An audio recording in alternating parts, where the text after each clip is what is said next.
Spare a thought for the lady commuter. The railways go slow didn't suit her. She got mad with her train when it ran late again, so she gave it a punch up the hooter.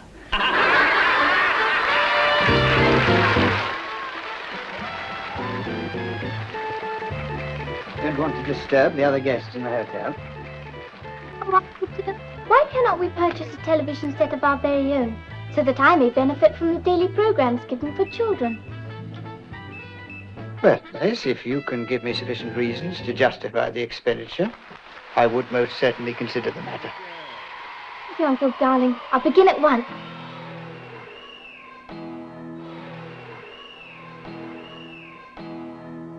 Ah, here's my drink-me bottle.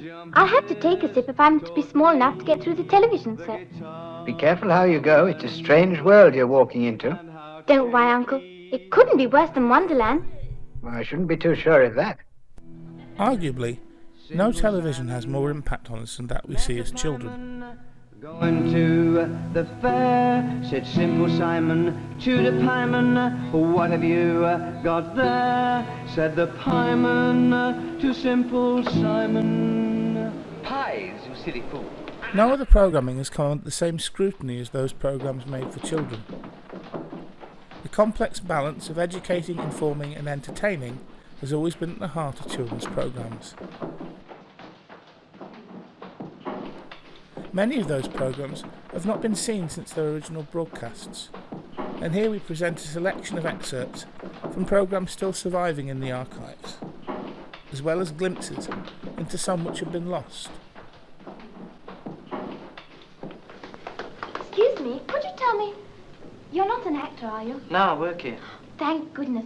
Could you tell me where to find the head of the children's programmes? Yes, you'll find him in room 213. Thank you. The excerpts you're seeing are from a film made in 1960 to celebrate 5 years of children's television at Rediffusion. It was first screened at the National Film Theatre. Hello. Please, sir, I'm Alice. Are you the head of children's programmes? Oh, no, I'm Howard Williams, editor of Lucky Dip. This is John Rhodes, head of children's. How do you do? I've just heard a lot about Lucky Dip. Pleased to meet you. Howard, would you get Alice a chair? What can we do for you? My uncle has promised to buy me a television of my very own to watch your programme, if I can justify having one. Has he now? Well, how can we help you then? Well, you see, my uncle is a rather responsible sort of person, and I'd have to tell him something about your aims and achievements. Would you? Well, our aims are fairly simple. We just aim to entertain, in the best possible way, of course. Oh, how lovely it must be to know that you're entertaining lots and lots of children. Yes, it must be. I'd like you to watch something. Howard, would you switch the television on, please? This is a bit from a costume serial called The Little Ship. Now, Dr. Pietro is a rascally alchemist. Just at the moment, he and his assistant are trying to prevent Pietro's stepdaughter from finding out they kidnapped her betrothed. Nonsense. You see, for many hours yet ample time. Now, let the water indeed be filtered. Oh, a yellowish tincture. Good, excellent. Father? What? I forbade you to come in here. Very important work. Now, don't interrupt. Oh, please, Father. Now, an even heat. Let me see. We must proceed by means of calcination. Oh, not again, Master. We tried that last time. It all come to nothing. Calcination is a treasure. Be not weary of calcination. I quote. These bellows don't half make my arms. Elizabeth, go to your room. But, Father, about Robin. I cannot talk now about your paltry concerns. Don't you realize I am about a work of science, a work that may change the world? Father, really? What was that, Doctor? Well, now, what do you think of that? I liked it. Well, that's very encouraging. Because I've got a letter here from a young girl, aged 10, who says she hates it. Here. Dear sir, I like your children's programmes, but not in old-fashioned dress. We get enough history at school. Oh, never mind. That's only one opinion. Oh, we get hundreds of opinions a week. Look, here's another one. Dear sir, I'm writing here. Here it is. The only program that I don't like is serials such as The Little Ship. Because the announcer says that the next program is for older children, when everyone I know who is about 13 or 14 and says that they think it's for 9-year-olds. What we want to see is exciting serials. But you can't always tell with letters. Oh, I agree. Oh, letter writers are a class in themselves. In fact, we get most of our information talking directly with children. Look, why don't I take you to meet the child on the street? Then you can see for yourself. Oh, good. Can we go now? Well, in those clothes? You'd be a trifle conspicuous. Pray, don't worry about me. I'll just disappear. Like this. I learned this trick from the Cheshire Cat. All right, Alice. Come on. Well, where are you? The first children's serials played to those people who could afford television sets. This 1958 episode of Billy Bunter of Greyfriars School showcases the kind of early children's television drama that populated our screens in the 1950s.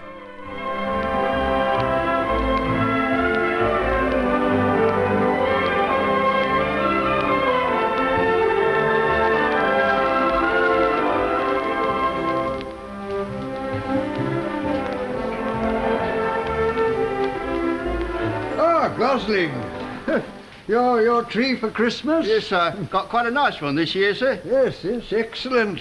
Oh, by the way, Gosling, I'm expecting a large packing case. Oh, yes, sir, it's arrived already, sir. I got the carters to take it straight up to your study, sir. Oh, thank you, Gosling. I shall have to unpack it at once. My train leaves immediately after lunch. Very good, sir. Yes, thank you, Gosling.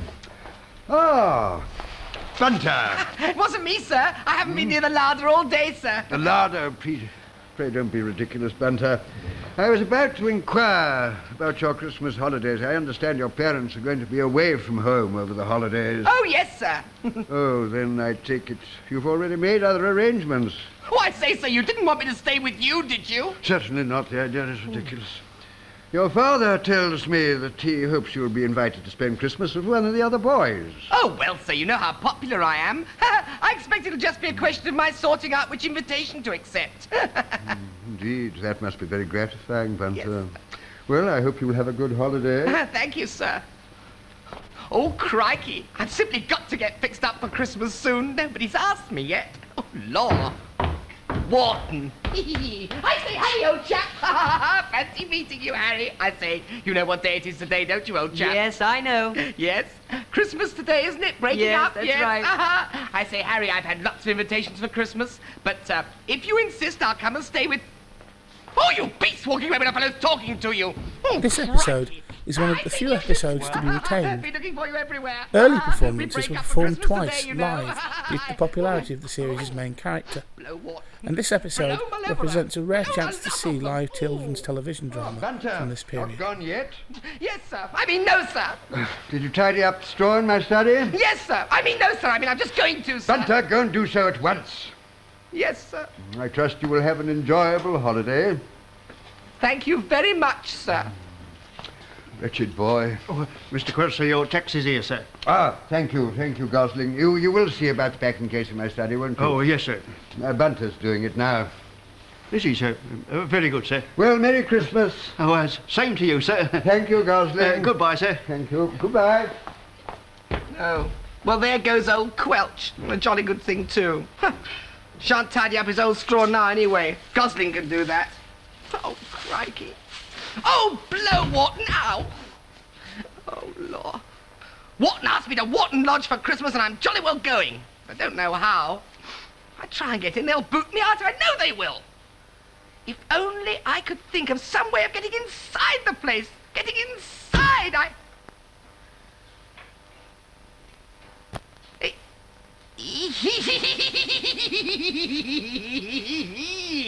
I'll go in this. Master Bunter, I called for this box. Oh, hello, Gosling. It's not ready, Gosling. Huh? No, it's not ready yet. Why not? No, it's not. I'm not in it. What? I mean, it's not packed. Not packed? No, you see, Mr. Quelch is sending a lot of presents to Colonel Wharton in this. Huh? Yes, today it's got to go, you see. And I've got to label it.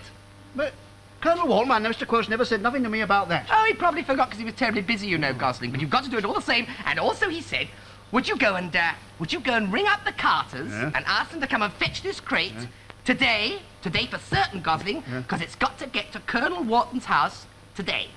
Yes? Oh, I see. So go and ring them up and tell them to come and collect it. Express delivery, no expense spared. Oh, well, I better go and telephone the Carters Yes, at you once had. then, Oh, hadn't no, I? Gosling, you don't want to use that phone, you know. Why not? Oh, it's broken. Broken? It's not working. Well, it's working all right this morning. Yes, well, it isn't working now. Oh, I see. Well, perhaps I better go and ring up from Mr. Pratt's Yes, study then. yes, jolly good Yes, idea, what's the matter Gosling. with No, it? Gosling, you don't mess about with it. Just go, all Gosling. right. And go on, Gosling, hurry up. All right. Oh, crikey, I thought he'd never go. Now, a label. Hurry. Colonel. Wharton. Wharton. Lodge. Deed King. Sorry. Oh, yes, by road. By road.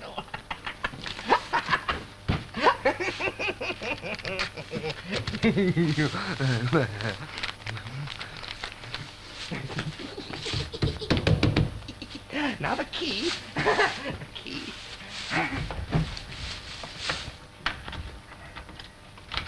There.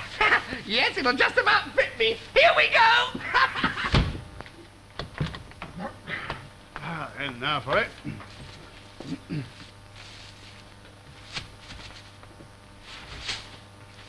Blimey, what's he got in it? Lead? Oh, good. I've got to get someone to come and help me with this here.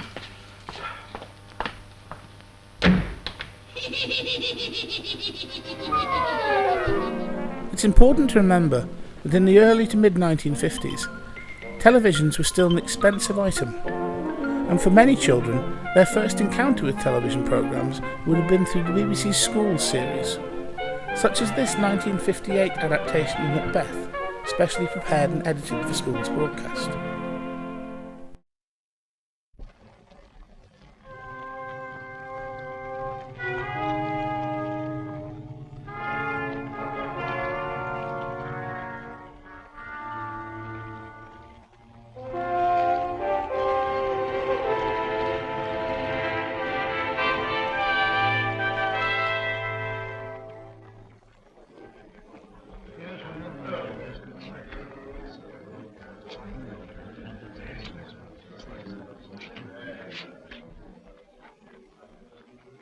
I'm going to tell you about the rise and fall of Macbeth. As our story begins, Macbeth is the greatest general in the King of Scotland's army, and a favourite among the King of Scotland's lords, or Thanes as they call them. He is Thane of Glamis. Scotland has been at war with Norway, and in the final battle, Macbeth has defeated the Norwegians, and is now returning home across a desolate heath. With him is his fellow general, Banquo. They don't know it, but 3 other creatures are preparing to meet them.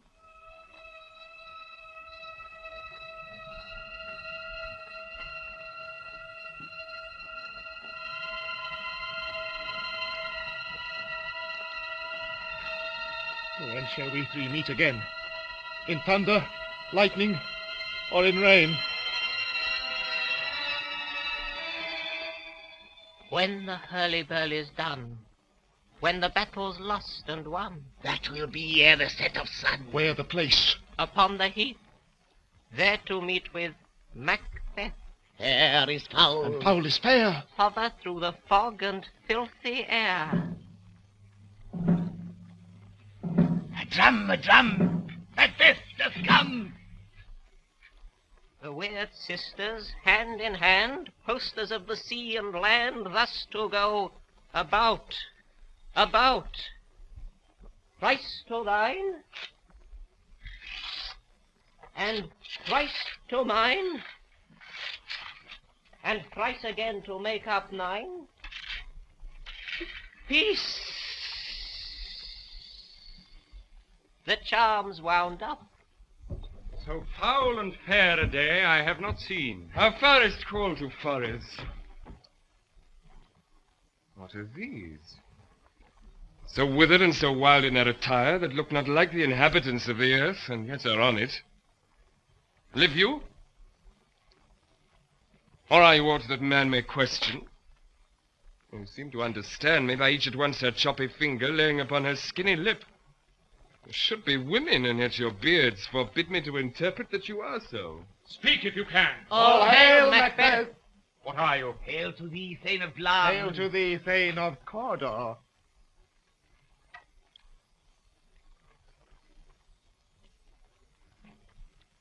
All hail Macbeth, that shalt be king hereafter. But, sir, why do you start and seem to fear things that do sound so fair? Douglas Wilmer, who played the lead in this production, had been involved in BBC television since its earliest days. However, this is an early starring role. Strike upon the bell. Get thee to bed.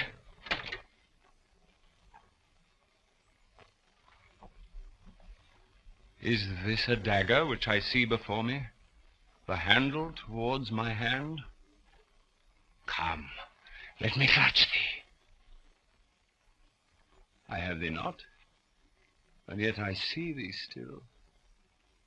Art thou not, fatal vision, sensible to feeling as to sight? Or art thou but a dagger of the mind, a false creation proceeding from the heat oppressed brain? I see thee yet, in form as palpable as this which now I draw. Thou marshalledst me the way that I was going, and such an instrument I was to use. Mine eyes are made the fools of the other senses, or else worth all the rest. I see thee still, and on thy blade and dudgeon gouts of blood, which was not so before. There's no such thing. It is the bloody business which informs thus to mine eyes. Now, o'er the one half world, nature seems dead, and wicked dreams abuse the curtained sleep. Witchcraft celebrates pale Hecate's offering, and withered murder, alarmed by his sentinel the wolf, whose howls his watch, thus with his stealthy pace, with Tarquin's ravishing stride toward his design, moves like a ghost. Thou sure and firm set earth, hear not my steps, which way they walk, for fear thy very stones prate of my whereabout, and take the present horror from the time which now suits with it. While thy threat, he lives. Words to the heated deeds too cold breath gives. I go, and it is done. The bell invites me. Hear it not, Duncan, for it is a knell that summons thee to heaven or to hell. One of the staples of early children's television was the adventure serial. Usually adapted from a classic book, this serial, The Splendid Spur, features Patrick Troughton in an early villainous role. Though largely filmed within the studio and broadcast live, some of the serial was pre-recorded on film, including complex stunt sequences and extensive location filming.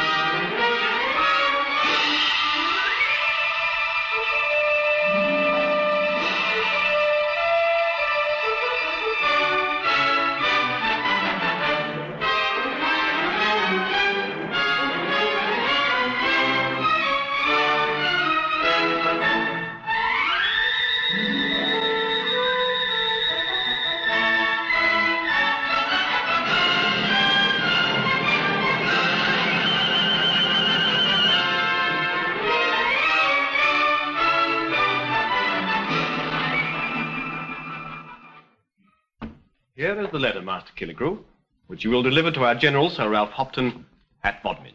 I shall not fail, Your Majesty. Much depends upon it. That letter will strengthen our armies in the West, who must be strong for battles which have yet to be fought. We need a victory in the West. You have money for your journey? I am provided, Your Majesty. Keep that letter from sight. There are prying eyes everywhere. Oxford is full of Parliament spies, and outside the city, armed parties are waiting to capture our messengers. I'll die before I let them capture me. That would be of little use to us, Master Killigrew. We prefer that you live to deliver the letter and return when the wars are over to receive our gratitude. I'll get through, sire. In this serial, a young scholar proves his mettle in the English Civil War. My Pippin is the finest racing snail in the Shire. There's no better than my Tabitha in the whole of the West Country. Will you pay me my crown, or shall I slit your throat from ear to ear? Pay you your crown, Captain. Your venerable locks alone have saved you, stranger. The crown, please. Me?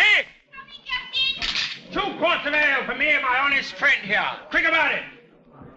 Will you venture your Tabitha against my Pippin again, stranger?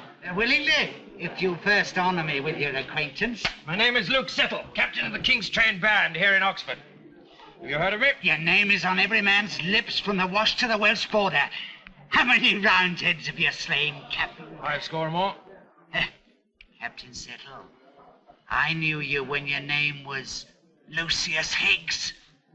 You keep your voice down, stranger. You're a Plymouth gallows bird, newly escaped from justice, if I'm not mistaken. You're a Parliament spy come to serve essential to the King's army. I'll have you hanged for it. I think you know me better. Hannibal Tinkham, bailiff of Glaze.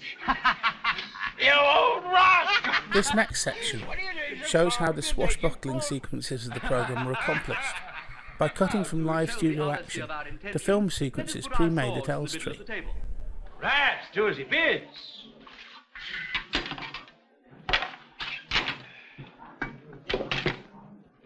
And now, if you will invite the man you have secreted behind the curtains, Captain, our game can begin.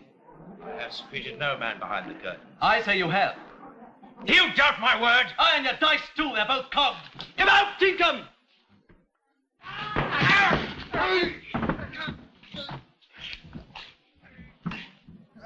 Get him!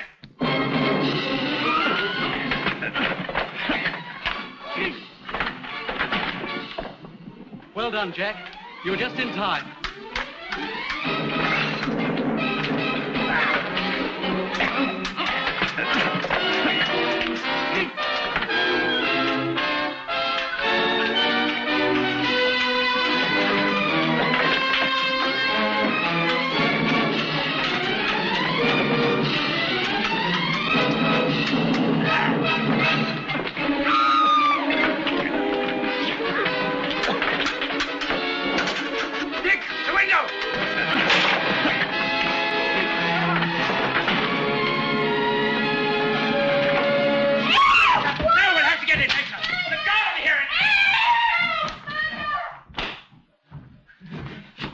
Are you hurt? Tony! I'm done for, lad. I'll get help. It's too late, Jack. What a cheese to die like this, when we could have whistled away 40 summers together. Here. Take this letter. And the ribbon. But this is the royal seal. You were the But historical serials weren't the only serials being produced. The huge popularity of Dick Barton on radio meant that there was a taste for adventure serials on television as well, such as this one surviving episode of the series Garry Halliday.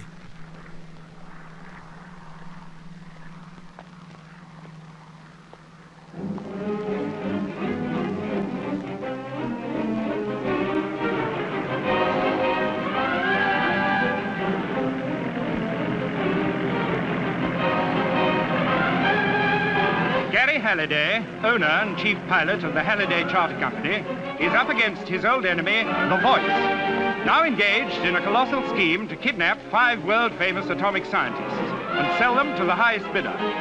2 scientists have already been kidnapped. Now the Voice plans to take another, Professor Munt, who has been visiting England with his secretary, Martin. At the suggestion of Inspector Potter of Scotland Yard, Halliday's plane has been chartered to fly Munt back to Frankfurt, much to the annoyance of Mr. Smith Clayton of the Home Office, who's been looking after Munt's security in England. Bill Dodds, Halliday's co-pilot, is on the plane with him, as well as Bill's fiancée, Sonia. who is acting as stewardess for the flight because Jean, Halliday's usual stewardess, has been decoyed away by a fake message sent by the voice. The only other people on the plane are 3 security men, but they are headed by O'Brien, who is, in reality, the voice's principal lieutenant. Now take me to your captain. I've some instructions for him. But I don't understand. Not. What is happening? Explain, please. You're not going to Frankfurt, Herr Professor. That is what is happening. Not going? The plans have been changed? Yeah, that is one way of explaining it. Look here, what is all this? What's going on? You'll find out. Now sit down, Buster. Mappin, take care of him. Put it down. But this is outrageous. Who are you? I'll report you. You wouldn't shoot that at me. It's murder. Oh, but I would. Georgie, do something. Please do something. Do something? What do you mean, do something? Do you think I want to get shot?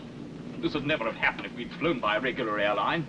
As for you, you're supposed to be one of my security men. I'll see you're never employed again. Make no mistake about it. Maybe when this is over, you won't be alive anymore. Bet you never thought about that. But this has nothing to do with me. I'm not a policeman. I'm from the Home Office. Ah, stop it. You're breaking me out. Now, little girl, I want a word with your captain.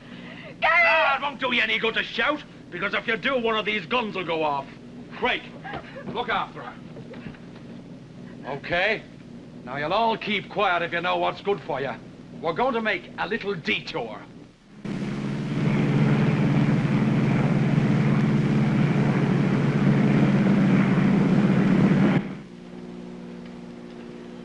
Well, I wonder what's happened to Sonia.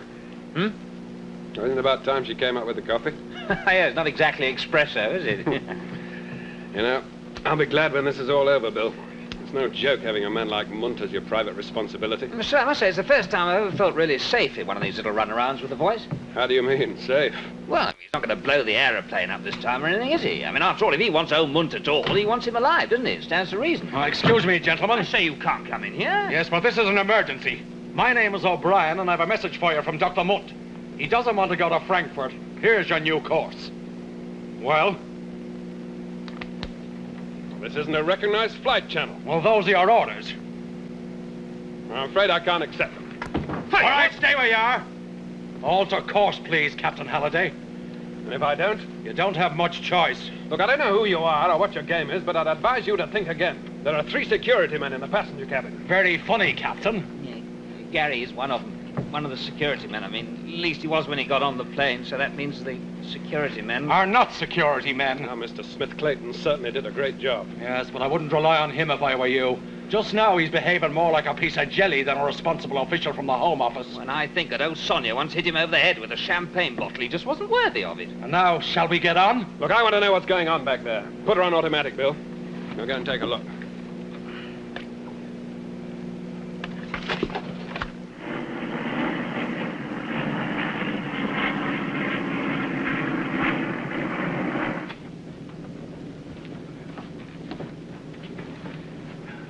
Keep your hands up if you don't want to be shot. Oh, I only just got a little itch. I mean, I can scratch a little itch, can't I? Not anymore.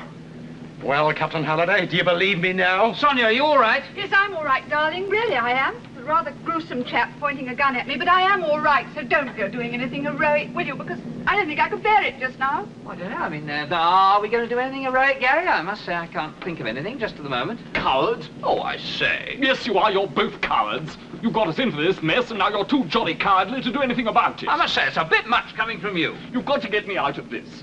I don't want to die, don't you understand? I don't want to die. Oh!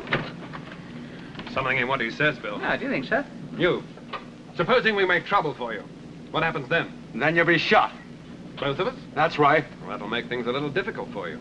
How are you planning to land this aircraft without a pilot? It's a good try, Captain, but it won't work. Craig, tell the captain what you do for a living. Been flying DAC since 43, Digger. Very clever. Are all your men similarly qualified? They don't have to be. If you feel like being heroic, Craig can get us down. Too right I can. And now perhaps you'd like to go back to the cabin and change course. Change course? Yes. Yes, all right. Yes, I thought you'd see reason. Well, I'm a reasonable man. So's Bill here. Otherwise, by now, he'd be showing you his card tricks. Card tricks? Your card tricks? Yes, I'm very good at card tricks, as a matter of fact, and at doing things with matches. Now, don't come any closer. You wouldn't have a spare box on you, I suppose. I need 2 for this trick.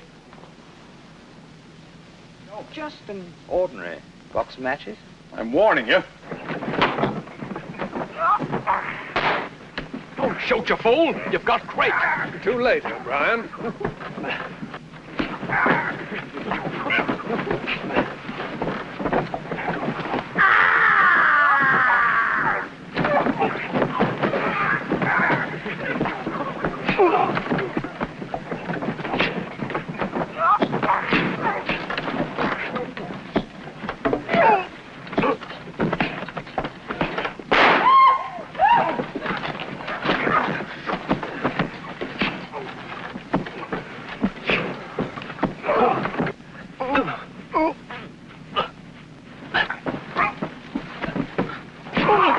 I'll get him this time. No!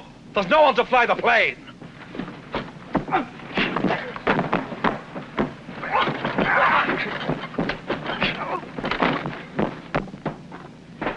All right, Bill. Yeah. Sonia? Yes. Get the medical kit. Right. We'll do these boys up with sticking plaster. What about old Corncrake over here? No, he'll live, but he won't be flying aircraft for a bit. Sonia, see what you can do for him. Say, what fun. I'm frightfully good with splits and things. Mummy always said I should have been a vet. You won't get away with this. I wouldn't bet on it. Bill? Yeah? Look after things here, will you? I'll take her on. Right, We're skipper. landing in 40 minutes. Halliday, I can make it worth your while to change your mind, you know. You better stop his mouth, too, Bill. Otherwise, he'll be corrupting us all. Hello, BK127, are you receiving me? Hello? BK127, are you receiving me? Hello, BK127, are you receiving me? Loud and clear. Who is this? Identify yourself. You're late with your report. You should have signaled change of course 10 minutes ago. Has everything gone satisfactorily? The voice. Of course it's the voice. Who's that? This is an old friend of yours. The name's Halliday. Halliday? I think you ought to know that your reserve pilot has just stopped a bullet, and the rest of your thugs are being done up with sticking plaster. Well, what a resourceful man you are. You know, it's almost a pleasure to have you as my antagonist. And all those fisticuffs. And there were fisticuffs, I'll be bound. Yes, there were. And all my men tied up in sticking plaster. And you'll have to unstick them, won't you? How's that? I have a message for you. Garry, don't take any notice. Jean. Yes, Miss Wills. She's staying with me. An unexpected visit on her part. What are you doing to her? Why, nothing. But you know what I will do if you don't obey my orders. You'll make things very unpleasant for Miss Wills. Mary, will you ask Miss Wills if she has another message for the captain? Nothing? Oh, then she may need a little persuasion. Oh, come now, you can do better than that. Stop! All right. What do you want me to do? That's better. Oh, Garry, don't. Go on, voice. You said that O'Brien had tried to bribe you. Perhaps you'd better let him. I see. Put yourself under his orders, do you understand? Yes? Oh, and Halliday. Yes? You I'll never, ever tell anyone about this, because if you do, you will cause Miss Wills a great deal of trouble. Such a pretty little face. Oh, it would be a pity to spoil it.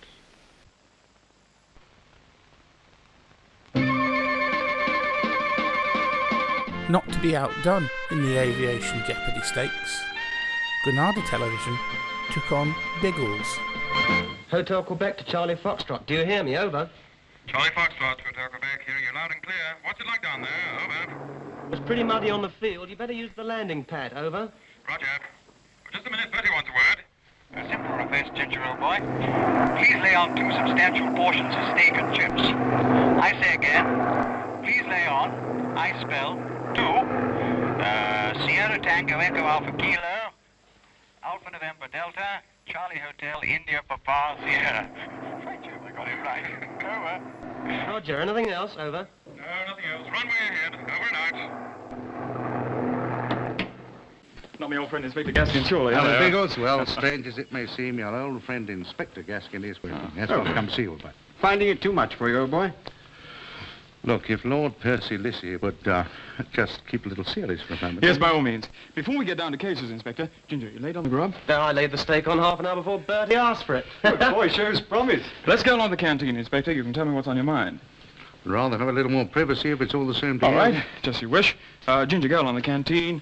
Ask them to make up a tray, will you? Okay. And, make it 3 steaks. Thank you. Have a seat, Inspector. Right. Heatherthwaite tells me you were thinking of having a spot of leave. Well, I don't want to spoil anything, but, I think I've got something right up your street. Oh, my deduction was correct. Terribly sorry, Inspector. I'm afraid you'll have to put up with them. What's this that's right up our street? Robberies. Jewel robberies, big ones. I've been reading about them. I know, there's been too much to read. 7 big jobs in the last month. The total haul of about £100,000. Yes, insurance companies are screaming. Assistant commissioners bleeding down the back of my neck. So far, not a single lead, only 100. Go on, here it is. That's me, boy. Right. There you are, Inspector. Thank you. Thank you, Ginger. Would you send the wine waiter over, please? Yes, certainly, sir. Say, this looks nice. May I recommend this, sir? Ah. Chateau Worcester 47. Excellent. Tell us about this hunch, Inspector. Yeah, well, as I was saying, 7 jobs in a month. That's £100,000 of the loot floating around waiting to be fenced. And this is where my hunch comes in. You see, normally, when a tea thief does a job... Beg your pardon? Yes, I know, it's a thief to you, my lad. When he pulls a job, he then starts to look round for a fence to take the stuff off him. What do you mean, somebody who will pay him what it's worth? Pay him what it's worth, though, don't make me laugh, Ginger. Be lucky if he gets a quarter of his value, Ginger. As little as 10%, you know, on stuff as hot as this. And this is the funny thing. All the jewel boys have been walking around the West End with a lot of money in their pockets lately. Now, there was a big payroll on these last 7 jobs, you know, a lot of little men all wanting their cut, you know, sort of thing. Now, if blokes like Swell Noble and Gus Norman are walking around... Gus, what charming head. The series, as well as providing a weekly adventure story, provided an early bit part role for Oliver Reed. You clumsy idiot. Well, what is the dog's Mike? Anything else you'd like to know, like when nosy birds like you finish up? That was only joking, Gus. Well, don't I? Got a sense of humour.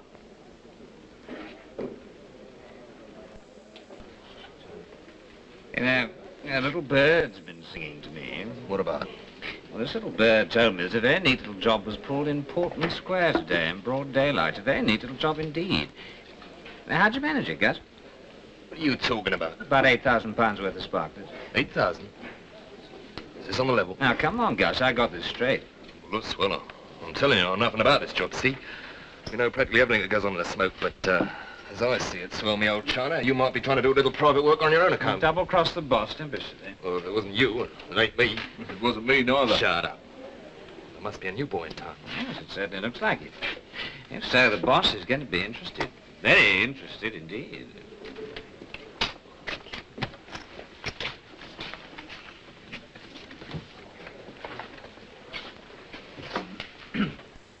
Well, 2 light ales, please. Whatever you may say about Gaskin and his boys, they certainly know how to take a photograph. Yes, Noble and Norman. Who's the other bloke? I don't know. We'll find out in a minute.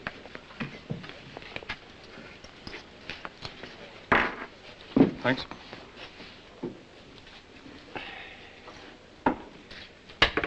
Another half a mile, Charlie boy. I do, Gov. Yeah, what's your game? Hey, simmer down, sonny boy. You're not at home now. Well, I'll murder you. No chocolate in it. Cut it out.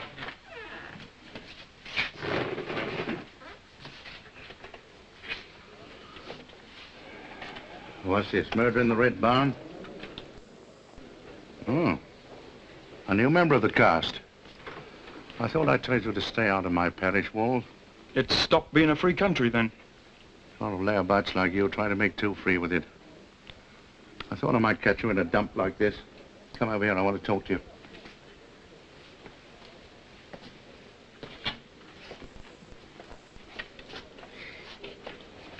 Yeah. Who's your friend? Walls. Ted Walls. Yeah, what's the inspector wanting for? Stagecoach robbery, Hyde Park. I see we have a funny man in our midst. Well, it was a funny question. You go around telling everybody your business? And I tell you, I'm not satisfied. I'm taking you down to the station. I don't like the smell of this place. And I don't like the smell of copper houses. You should be used to that by now. You're going to be sorry you ever tried to work this territory, Walls. But sometimes adaptations of children's books alone weren't enough. This Rediffusion series, Orlando, was a spin-off from an adult series, Crane. It featured Crane's sidekick in a series of adventures specifically written for children. Unfortunately, very few episodes survive.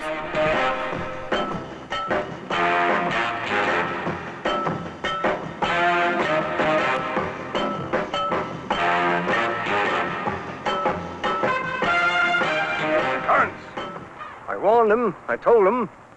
I've known him take quite strong swimmers right out, I said. Body gets washed up 10 miles down. Aye, all right, you warned him. It's after 11. After 11? Orlando! Would you like some more coffee, Jenny? We ought to do something. Give him time. But it's so long. Waiting can be hard. It always seems longer when you're waiting. That's as may be. But if the young fella's in trouble, time's important. Please, Orlando. We wait. Until when? Look, Jenny, why don't you go and sit down? When do we stop waiting? Look, we don't know what Steve's looking for. He doesn't know, but he's got to find it. And that's what's taking the time, looking. Everything comes to him who waits, even death. Ah, you can look. But I want it remembered what I said afore. When they have the inquiry, I want it remembered as I warned him. And don't anybody say I didn't. Why don't you take any notice, Jenny? If there was a heat wave, he'd say, put on your gumboots and wear your oilskins. There'll be no inquiry, because there'll be no... Look! It is, isn't it? It must be. Well, who else? Isn't he a long way out? It's the currents, what I warned.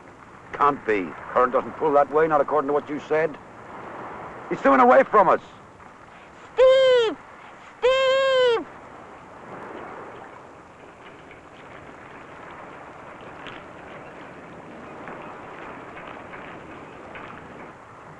Orlando. What's happening? Perhaps they think Steve's in trouble. What are they doing? That's him, all right. Wait a minute, he's taken off his rubber helmet. It's not Steve. It's your nephew, Miss Tully. Trevor? Aye. That's him right enough. And they're away.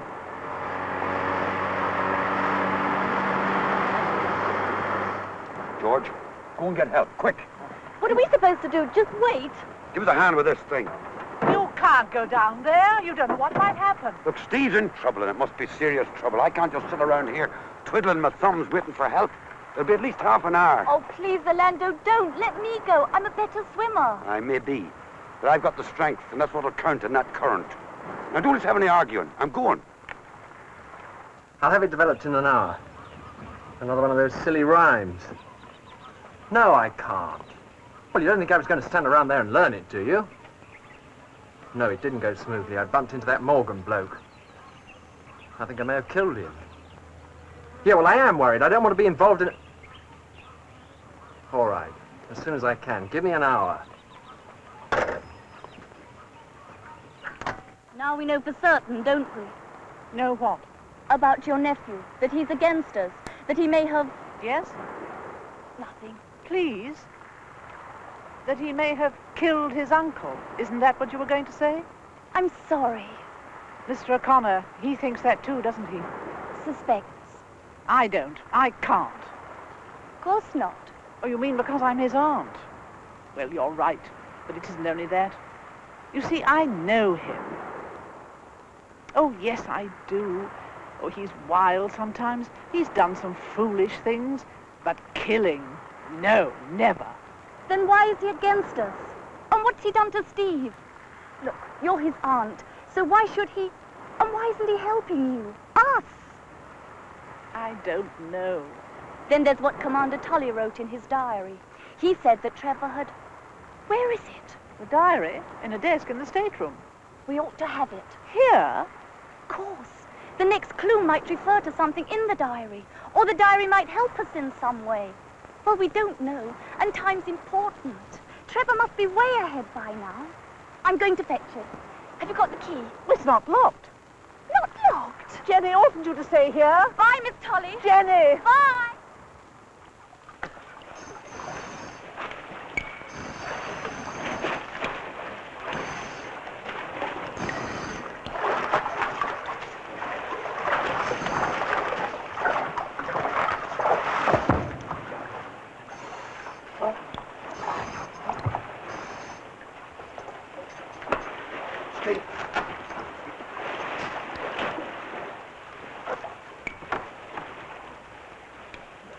Steve. Steve, wake up. Come on. Oh. Come on now. Easy now. Take a deep breath. What happened? You'll be able to tell me in a minute. Not that I can't guess. Came from behind. All right. Take your time. I made a right miss. Oh, I'm sorry. So you should be. Sleeping on the job. Knocked me out. I can't remember exactly. Well. Can you sit up? Yeah. Oh, gosh. Oh, struggling. I'd like to lie down myself, struggling to get that current. Well, the water's pretty cold, too. Oh, how you feeling? I'm fine. I'll be okay. Good. Well, if you'll just excuse me, I'll sit this one out. Oh, mind knowing who he was, I'd like to get my hands on him. Well, you will, matey. You will, I can promise you that. It was Trevor Beale. How do you know? I saw him with my own eyes, through the binoculars. I thought it was you, first of all. I couldn't understand why you were swimming away from us. Then this motor launch picked him up. He got aboard and he took off his rubber mask, his helmet, and... Where's yours, by the way? Your equipment. Oh, it's a... Well, you must have chucked it in the drink. That's great. One cylinder between the pair of us. Like those pajamas. Well, you're not having them. We're only staying in here a wee while, mind you. For as long as is necessary. Well, that won't be long. Where's Miss Tully? She's gone to phone for a doctor. What? I'm not having no doctor. How's that? You heard, no doctor. Comfortable? You heard what I said now? You ought to be in hospital. And I would have been if I hadn't put my foot down. Put your foot... You haven't got the strength to lift your finger, let alone put your foot down. You want to bet? What are you doing? I'm trying to remember that clue. Oh, by the way, Jenny's gone round to the yacht to get the diary. She thought it might be a help. Why didn't you tell me? Well, there wasn't any time. You were almost unconscious. Well, you should have tried. You might have got through to me. Did you take the two-way radio? No. Well, why not? If I've told her once, I've told her 1,000 times. Always establish communications. One of the first rules of warfare. Communications. There's a radio telephone on the yacht, or hadn't you noticed? Eh? Well, of course. I know. I was only saying. Here, what do you make of that? Where the cranes can never fly, yet they soar towards the sky. Start here, go left, and left once more, which brings you to the secret door. Neither ITV nor the BBC were slow to capitalise on the popularity of these programmes amongst children, as shown by this next excerpt, a film insert from a 1964 Blue Peter. This is the city of London. On the skyline you can see St Paul's Cathedral, but it's not a famous building we're visiting. Down there, amongst the maze of streets, Val, Petra and I went to find a special kind of factory. As soon as we saw the stacks of paper in the factory yard, we knew we'd come to the right place. We followed our directions and went inside.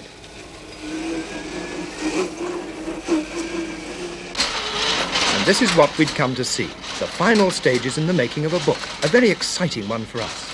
The noise was pretty deafening. But Petra didn't seem to mind. We were at the bookbinder's, the place that really turns a book into a book by putting on the hard outer cover. Here are the insides of the books, piled up, waiting to be put on the first conveyor belt. The belt takes them to a machine with rollers that automatically glues the front and back pages ready to receive the cover. Val had never seen a glue machine like that before. At the same time, another part of the machinery was ready with the hard covers, and the two parts were sandwiched together. We were amazed at the speed with which things were happening. The machinery was churning the books out at the rate of 30 copies a minute. Hundreds and hundreds of covers were being stuck onto hundreds and hundreds of insides. And as they came off the machine, they were slotted into another conveyor belt, taking them one step further in their binding. The conveyor belts and the machinery are all fully automatic, and they have to have regular inspections to keep them in good working order. One small fault could hold up production and cause thousands of books to be ruined. Val thought the book was finished. But we had to wait for one more machine. Perhaps the most fantastic bit of equipment of all. It was a giant squeeze machine to make sure that the book was firmly stuck together. Each copy joined the circle and was squeezed 10 times by the great metal clamps. When you've watched that for a bit, you become quite dizzy.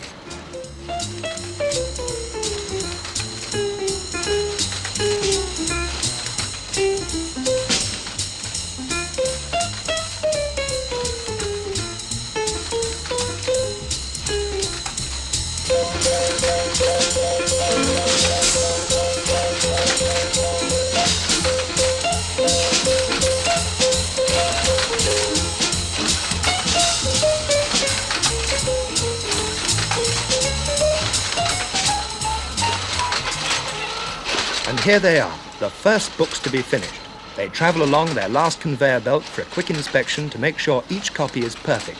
And as they're stacked up ready for delivery, the pile grows bigger and bigger.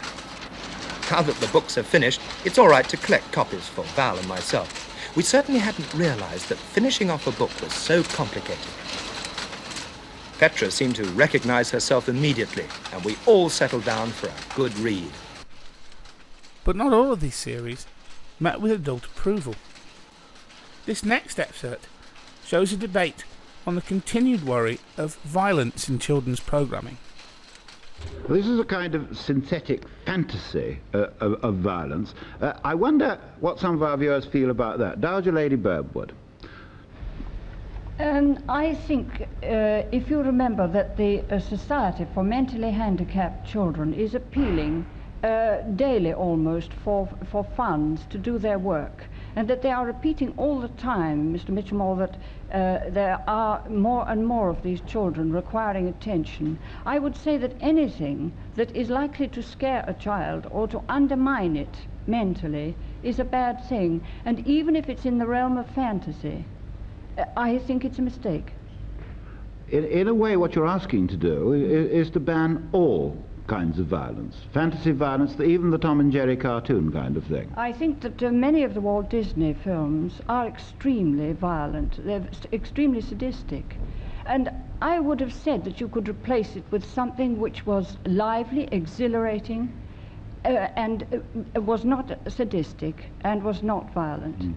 Let me ask Mr. Frank Turnbull, who's behind you, who's a schoolmaster, about this, the attitude of children towards this kind of synthetic violence, the Doctor Who kind of violence, the cowboy kind of violence, come to that. I think with a normal child, they eventually grow out of this. I don't think it does them any permanent harm. With a normal child, with a highly imaginative, sensitive child, it may cause them anxiety, not as much, I think, as the lady suggests, though. When I'm doing impromptu drama with my young teenage children in school, round about the time of The Man from U.N.C.L.E., any time you asked them to do an improvisation, they would be messing about with this. Then in about a month, they said, you know, fed up from The Man from U.N.C.L.E., we're fed up with this, that, and the next. Doctor Who, I wouldn't like to see Doctor Who going off. What am I going to do after sports view on a Saturday afternoon? I've got news for you. I think he is going off for a bit. This is so far away from a realistic situation, I think, that many children will regard it in that light. Well, can I turn to you now, not as a member of this committee, but as a psychologist, really? We've got two quite conflicting views here about the fantasy element of violence, don't we? Now, with whom do you side? Well, really? I think a certain amount of play violence is necessary in the life of childhood. It exists in all fairy stories. It always has been there. But there is a danger today, I think, that the fringe between real and fantasy gets blurred, and some children don't know where the fringe comes. This, I think, is the risk. And then the child may be in danger. He may be confused about what is real and what is fantasy. Pure fantasy violence that the child picks up as fantasy, I think, is part of the life of childhood. So in part you agree, to a small extent, with what Lady Birdwood's saying? Well, I think that you may, with fantasy violence, go over the edge and start to desensitize the child about real violence, and then you are doing damage to the child. Stuart Hood, what do you feel about synthetic violence? I think that so long as it's in the realm of fantasy, it's perfectly admissible. After all, one of the things we have got to do is to come to terms with the violence in ourselves. I think people's reactions to violence tells us more about them than about the effects of violence very often. And I think that children do this through fantasy and through bang, bang, you're dead. They allow themselves to kill people fantastically in order not to do it in actual fact. And if they're cut off from this disaggression at that moment in life, then worse things will come out later. This 1965 adaptation of Sergeant Musgrave's Dance for Schools saw the BBC test what was suitable for children to its limits. Come listen to my story of a soldier bold and brave. He was a big bold sergeant, and his name was Jack Musgrave.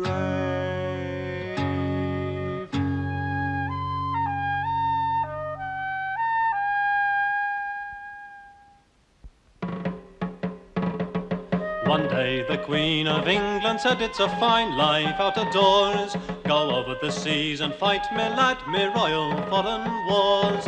The band will play and you'll march away in a coat of red and gold, to fight for death and glory and a pension when you're old. Jack Musgrave he enlisted and he marched behind the band, with a rifle on his shoulder and a Bible in his hand. He was a loyal soldier and he fought with might and main, spreading death o'er land and o'er the sea in our Royal Majesty's name.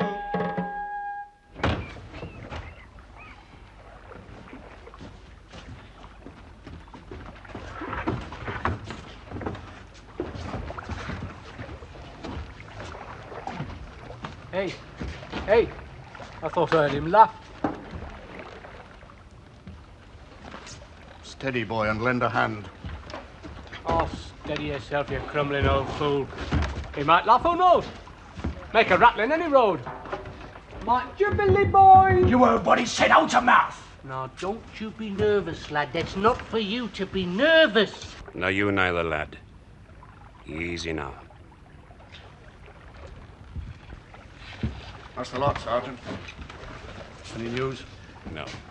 But we're all right. Don't worry.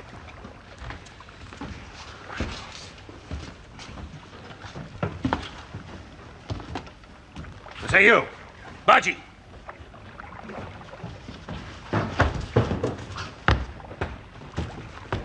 Is it going to snow again before tomorrow? It's likely, yeah.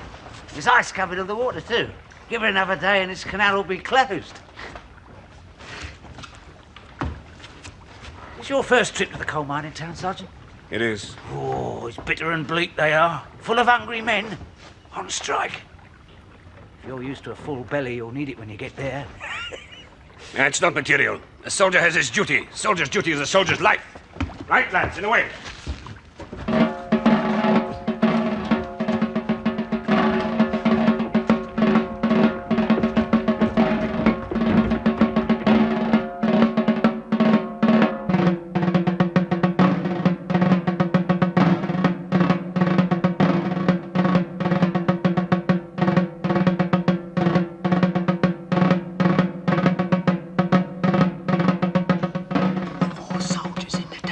Soldiers in the town.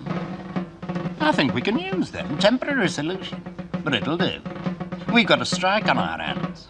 I've had to close my colliery gates. We can't go on like that forever. This is one way I can get rid of them troublemakers. Stir up a diversion. Turn their minds to something else.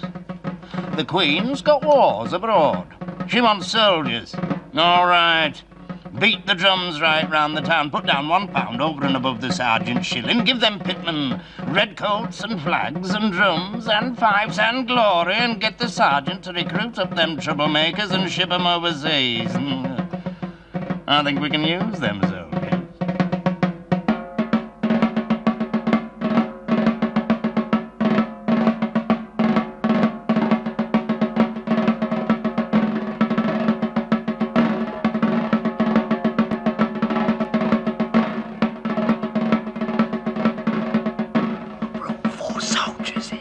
Soldiers in the town. So now we see the game.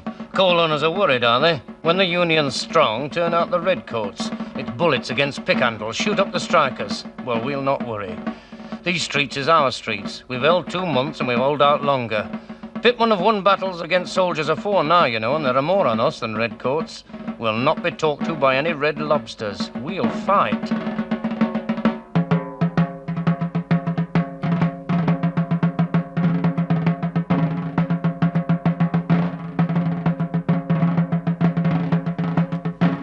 Soldiers in the town. I'll tell you for what a soldier's good.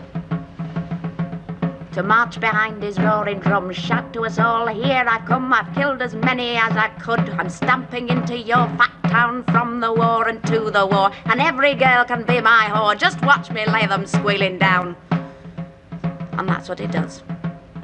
And so do we. Because we know he'll soon be dead, we strap our arms round the scarlet red and send him weeping over the sea. Oh, he'll go.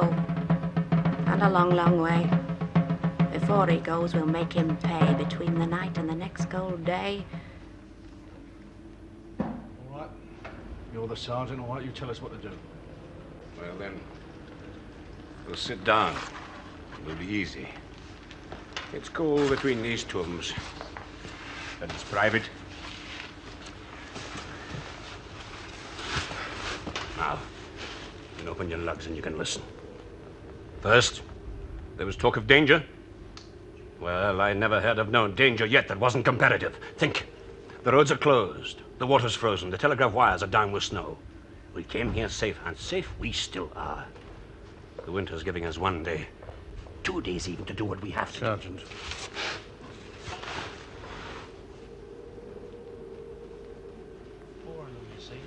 Sitting in graveyard there like a copping load of sick spooks.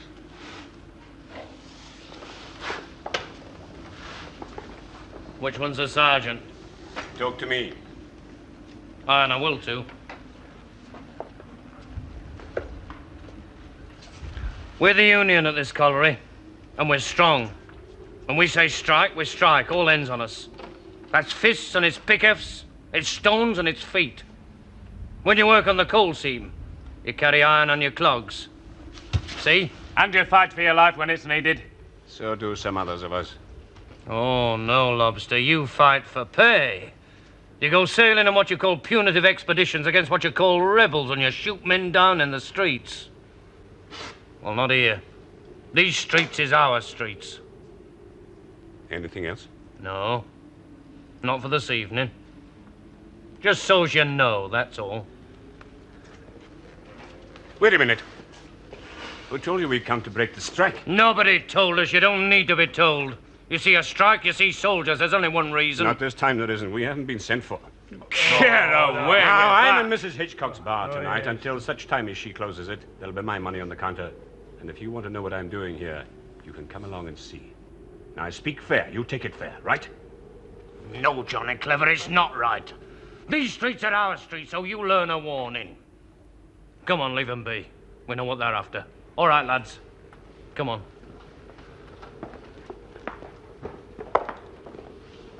They hate us, don't they, Sergeant? No, because of the bad coal trade, they hate us. At present, they believe we've come to break the strike. Soon they'll find out we haven't. They'll know we walked out of a colonial war that is a war of sin and unjust blood. And they'll stop hating us. All wars is sin, Sergeant. I'm not discussing that. We're here to tell them of one war. 1 night's work in the streets of one colonial city, and Billy Hicks dead, and 5 others for him. Yes, but all wars, Sergeant Musgrave. We've got to turn them against all wars. I'm a soldier. I went killing for the Queen. I did it for me wages. It was me life. But now I've got a new life. There was 1 night's work, and I said no more killing. It's time we did our own killing. No, boy, it isn't. Aye, and I mean it. We're wildwood mad and raging. Listen to me. We are here with the word of God. That's all. That's particular. That's all to material this day and for the next. What happens afterwards, the Lord God will provide. I am with you, he said. Abide with me in power. A pillar of flame before the people. What we show here will lead forward forever against dishonor and greed and murder for greed. There is our duty. The new deserter's duty. God's dance on this earth, and all that we are is his 4 strong legs to dance it. Oh, it's a hot call, this town. Choose your moment and blow, and whoosh, you'll flame your roof off. This town is ours, it's waiting for us, and these people, when they've heard us speaking out against the murders that we've seen undone, I tell you, they'll turn to us, and they'll turn against that war.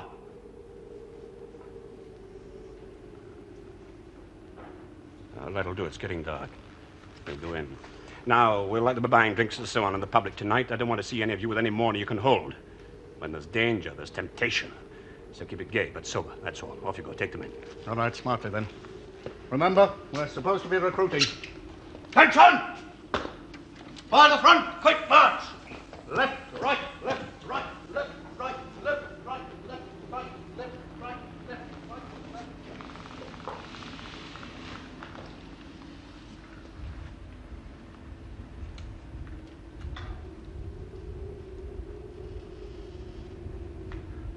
God, my Lord God,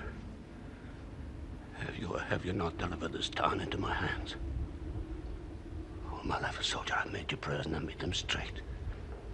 I've reared my one true axe against the timber and I've launched it true. My regiment was my duty. I called death honest killing by the book. But it all got scrawled and knocked about and I could not think clear. Now I have my duties different. I'm in this town to change all soldiers' duties. My prayer is, give me the strength and keep my mind clear to do the deeds as terrible as you have put them into my brain. Your word alone is terrible. The deeds will be worse. Oh, but I know it is your logic. But how are we to judge those programmes that haven't fared so well in the archives? In the late 1960s, Southern Television produced a number of children's adventure serials, none of which survived complete.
There's something very important I have to tell you. Mrs. Rideout, there's something very important I have to tell you. How are you, Nicky? Can't we turn this thing off? It's very important. Hey, come round this afternoon, dear. We'll have a chat. But it's very important. Aren't you leaving this afternoon? Yes, but... Of course. How sweet of you to come. Goodbye, Nicky, dear. Now have a good trip.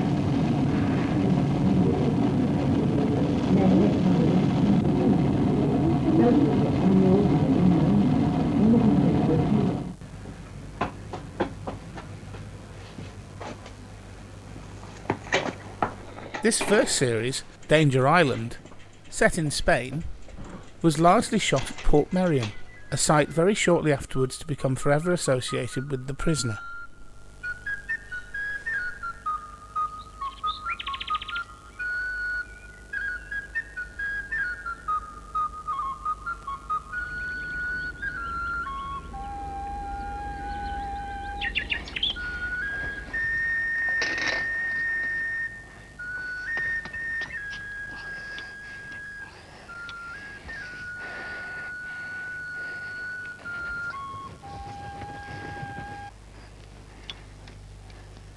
Is Miss Gonzalez back?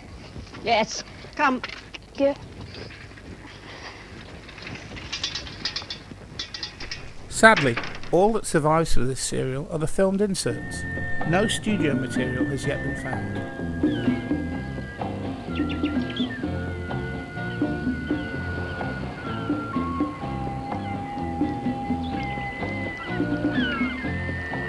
The series comprised of a young boy's attempts to foil the assassination of a foreign official.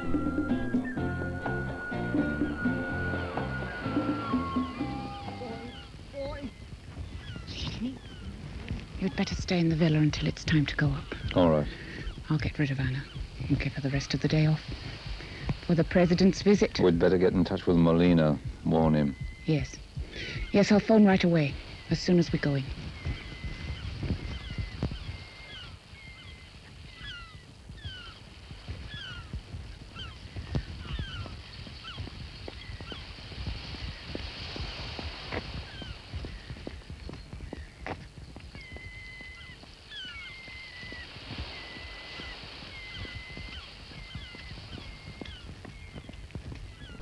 Some complete scenes do exist, such as this comic interlude.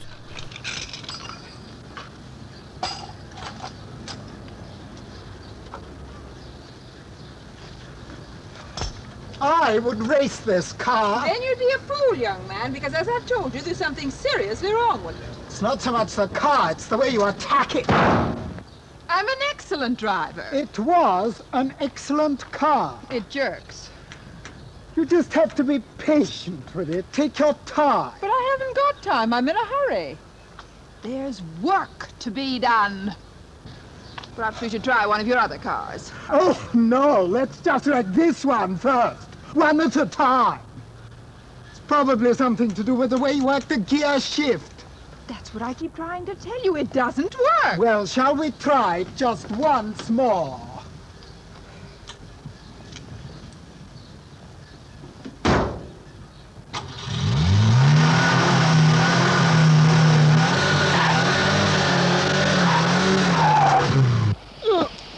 I've told you again and again, Miguel. You've got to learn how to fall. I've been getting a lot of practice, Senor Gonzalez. Let's try it again. All right, come on. Now put some life into it. Mean it. You hate me. I don't hate you. You hate me. Sure. Again, sweetie. Come on. Again.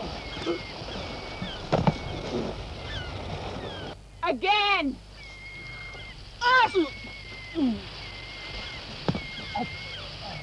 The surviving material can really only give a flavour of what the programme originally felt like to watch. But in this next section, we'll attempt to recreate the end of the final episode.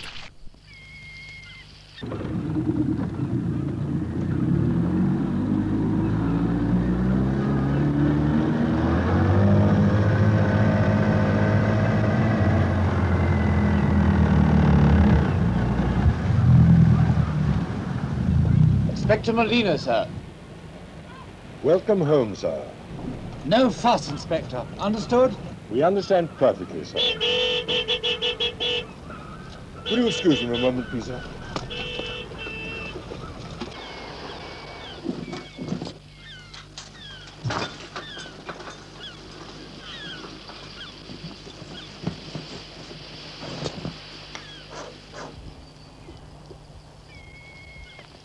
Careful.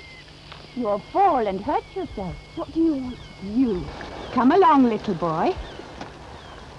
One mistake and over you go. I'm bigger than you are and a much better fighter. So I've seen. Not just a game, the exercises on the beach. You're hurting. Pity. Let's go. Oh, don't worry about our friend. He's fine. He just disappeared. He's safe, snug and warm. Now, move.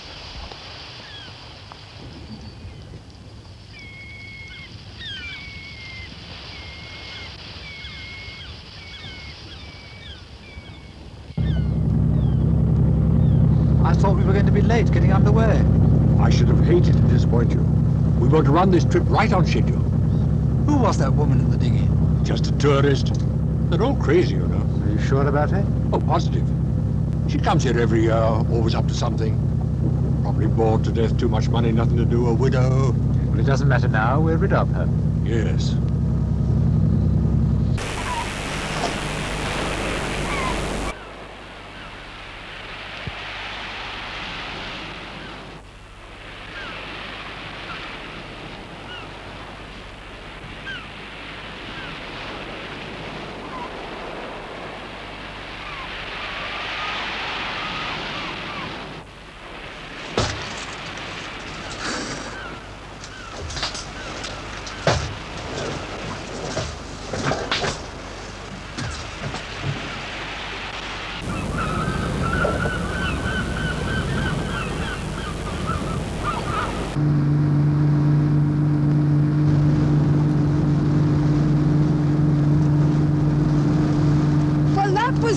Is everything fixed? It is. We've just commandeered the President's yacht. It was no trouble at all. Anything you say, Sergeant. You're the boss now. Or the goat.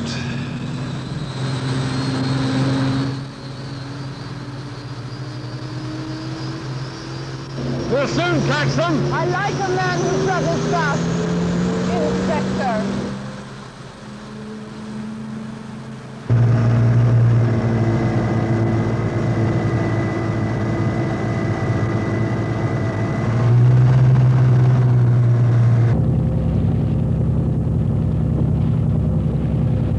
Southern's subsequent serial, Mystery Hall, befell a similar fate, with only its filmed inserts surviving.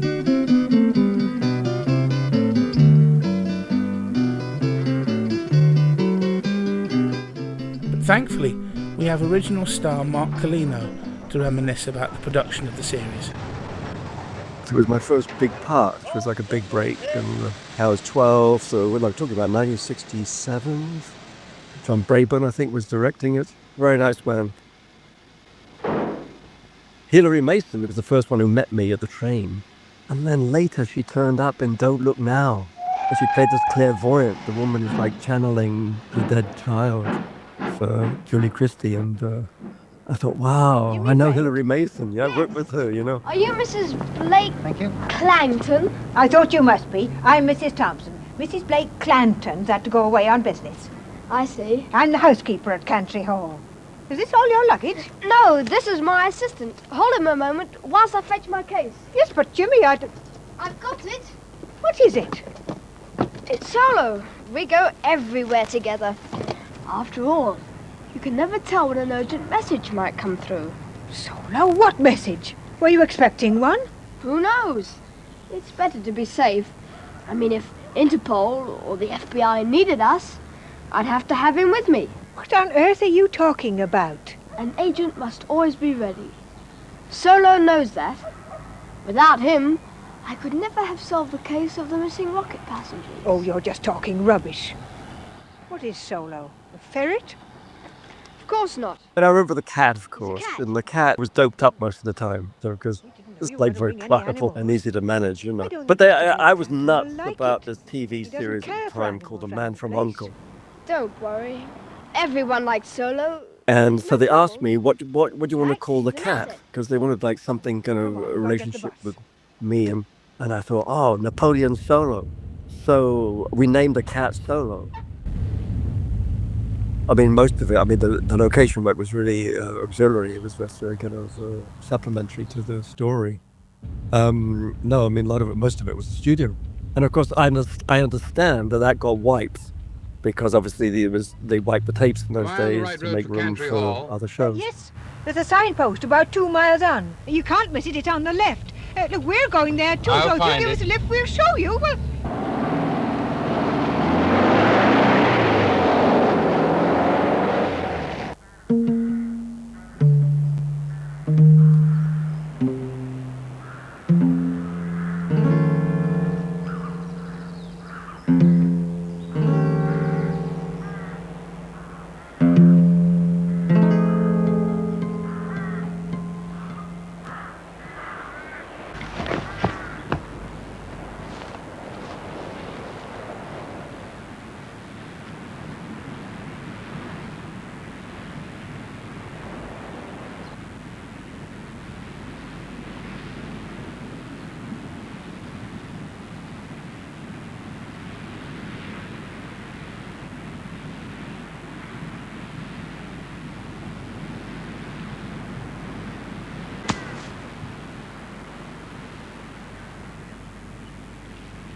And that's what he sees this murder, and then the guy he sees murdered turns up again at the hotel. This way, it's quicker.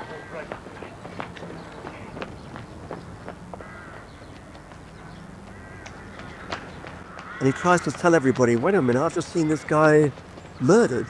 And they sort of say, well, what are you talking about? And they just think he's a kid with his imagination, just being a pain in the neck.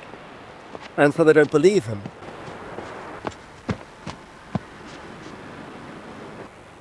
mean, I was just a kid, you know. But I mean, it was a nice part. It was a really good part. It kind of went all the way through the series. It was kind of like the main kind of character in a way. But of course, the main character was Alan Weekly. Over there. He must have gone somewhere. But there's this gardener called Sibbergast, and he believes in the kid or something like that. They're going to go off. You gave me a fright. Have you just come from the house? It might have. You going to the cliffs? Not really. I've got to take these shoes back to Mrs. Thompson. I'll do it if you like. Will you? If you like. Thanks. You saw the shot, they say. Yes, or I thought I did. I heard it. Out of season poachers, I thought. Didn't you see anything? You running away. That's why I went to look. Then what? Mean fella bending over Mr. Blake Clanton. He was lying on the bench. Mean fella had a gun. Odd looking thing. What did you do? Or left. None of my business. He shows him all these underground passages in the hotel where he's staying. And they all feel these caves and this way these passages go out by the ocean. And then he realized that was the escape route that the killer must have taken in order to maybe kill this guy, you know. A lot of fun, and the director was really nice with me and very complimentary about me, and I don't know. I'd like to see maybe a bit. I'd like to see some of the studio stuff to see. I don't know how I was acting really in those days. I was just a kid, but I got into it, and I remember really having a kind of face-off with myself. We were doing this underground thing in the studio of like this cave, and we were supposed to be going underneath the cave to like go upstairs and see whether all the passages led. And I remember, looking at the set and everything like that, and seeing it's all this kind of fiberglass and foam, it was like speaking like rock, and they had these kind of like supposed to be cobwebs, spider webs, and it was all gluey, and I was kind of thinking to myself, wow, this is a kid. I was just thinking to myself, wow, this is all so false and artificial and not real. And then I thought to myself, yeah, but wait a minute, I've got to be real. I've got to be real. And I thought to myself, wow, that was just the turning point for me where I was acting. I thought, well, I've got to be real in this scene, because otherwise nothing's going to happen. It's not going to work. So that was like a real kind of moment for me, kind of look at myself and see what I was doing, and this weird situation is you're in when you're as an actor. You're in this kind of very artificial situation. There's nothing's real, but you have to make it real.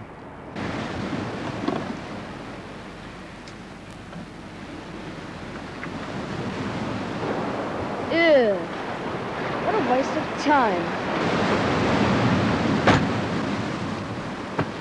Hey, must be nearly lunch.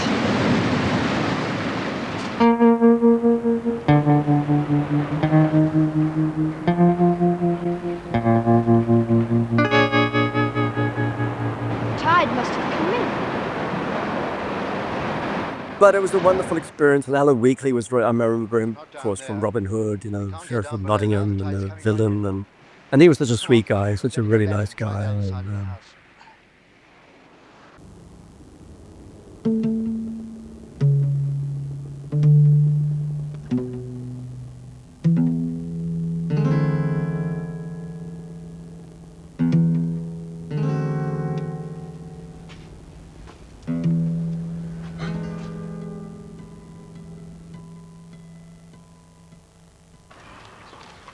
Southampton, so it was around Southern. I know we rehearsed in Richmond, London. I know we rehearsed a lot of the interior scenes, so we rehearsed in London. But we shot in the studios of Southern TV. This is Southampton. It's all right, you're quite safe. We're here. It's him. He's dead, just like I said. Now you'll have to believe. What are you talking about? What is back there? Shot has been. Who? The master, Mr. Blake Clandon. How could he possibly... The boy was right. We were with him a few minutes ago. T'other ain't master. Listens, Mr. Blake Landon. Through the years, I've heard people talk about Mystery Hall and how they remembered it, though, and how they have fond memories of it. And I said, oh, I'd really like to see that again, you know, this kind of thing. And I thought, yeah, me too, because it was such a sort of landmark for me as a kid, you know. Why didn't you say so before? Nice series. They were nicely done, you know, good scripts. You know, those were the days, really, because everything was kind of new and we didn't have all this option now that we have. My God. I think of all the options we have today, and there's hardly anything you really want to watch. But in those days, of course, we didn't have so many channels, and kids were kind of well serviced, I think, by the TV. You know, come home from school and they put on the TV and had these adventures, you know. And it was really nice. You get your cup of tea, you know, toast and jam, and look at and you like look at all these different series, and you get involved in them. You know, it was great for kids. Kaleidoscope would like to extend a huge thanks to Mark Kalina for his time. Thankfully, the final scenes of the series do survive complete. He can't just have disappeared. He did. He hasn't been near his cottage since the fire. The police thought he might have been killed in the fire. Possibly he'd gone back to the house when he saw it ablaze, but there was no sign of him. But you don't think Mr. Gas started the fire, do you? No, they think it must have come from somewhere in the West Wing. That's where it's supposed to have started. Probably some faulty wiring or something. It can't have been Mr. Gast. You know he'd never go into the West Wing. I suppose not. But he did come and rescue me. Anyway, all those Blake Clanton ancestors can rest now. They got what they wanted. The house was burnt when there was no longer a Blake Clanton to live in it. Perhaps there was a curse on the treasure. Curse? Well, lots of old treasure has a curse on it. You know the sort of thing. If it's ever moved from a certain place, then evil will come upon the place it has gone to. But it was the house that was burned. Well, so were the pictures. Well, I must fly. I shall miss my train back to London. Oh. Well, thanks very much for taking me out to lunch. Last treat before term begins tomorrow. Mrs. Blake Clanton was sorry she couldn't come, but she sends her love. Shall I come with you to the station? Are you allowed to? Not really. But I don't think they'd mind. How would you get back? Oh, bus, I suppose. That's how you get there, isn't it? Yes. Oh, you'd better not. You'd probably get the wrong bus back and end up miles away and in terrible trouble. All right. You know, there's just one thing that still puzzles me about all that happened down there. What's that? Well, how Mr. Berridge caught all those trout upriver when he shot Mr. Blake Clanton on the cliffs. I don't know. Not that it matters now. It's all over, and I, for one, am glad. Well, goodbye, Jimmy. Have a good term. And, I'll let you know if we hear anything about Mr. Gast. Okay. Bye. And thanks for coming. Bye-bye.